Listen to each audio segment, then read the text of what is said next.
QAPA.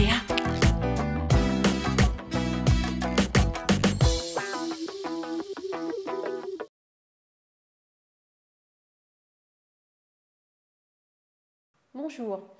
Aujourd'hui, j'ai souhaité revenir sur les références parce que, comme vous le savez, de plus en plus de recruteurs et aussi de chasseurs ou de chargés de recrutement dans des cabinets vous demandent des références. Alors, une référence, c'est quoi?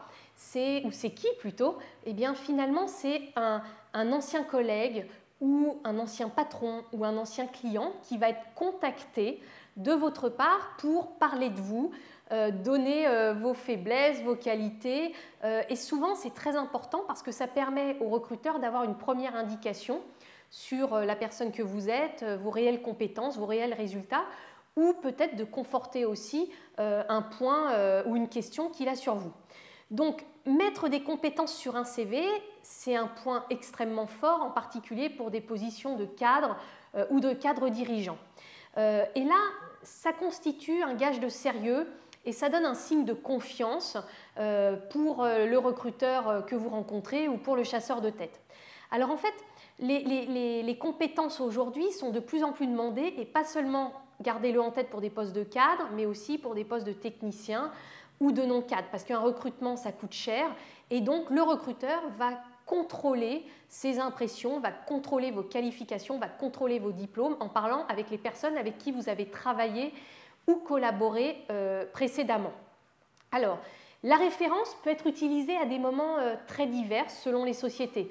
Mais sachez qu'en fait, il existe des lois par rapport à ça. C'est-à-dire qu'un recruteur ou un cabinet de recrutement ne peut pas contacter une référence, que ce soit un ancien collègue, un ancien client, un ancien patron, un ancien manager, sans votre autorisation. Ça, c'est très important. Ça veut dire quoi? Ça veut dire aussi que vous pouvez préparer ces personnes-là au fait qu'elles vont être contactées pour parler de vous.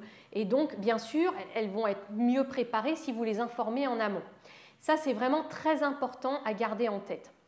Donc, maintenant que vous savez tout ça, le point clé, c'est de savoir qui vous allez choisir comme référence pour parler de vous. Bien là, en fait, le point intéressant, c'est peut-être de mixer des gens qui avaient le même niveau que vous et qui peuvent parler de vous, ou vos patrons aussi, mais aussi, encore une fois, n'oubliez pas des clients. Souvent, ce sont des très beaux prescripteurs parce qu'ils avaient l'habitude de travailler au quotidien avec vous et donc ils vont être souvent très objectifs sur votre parcours.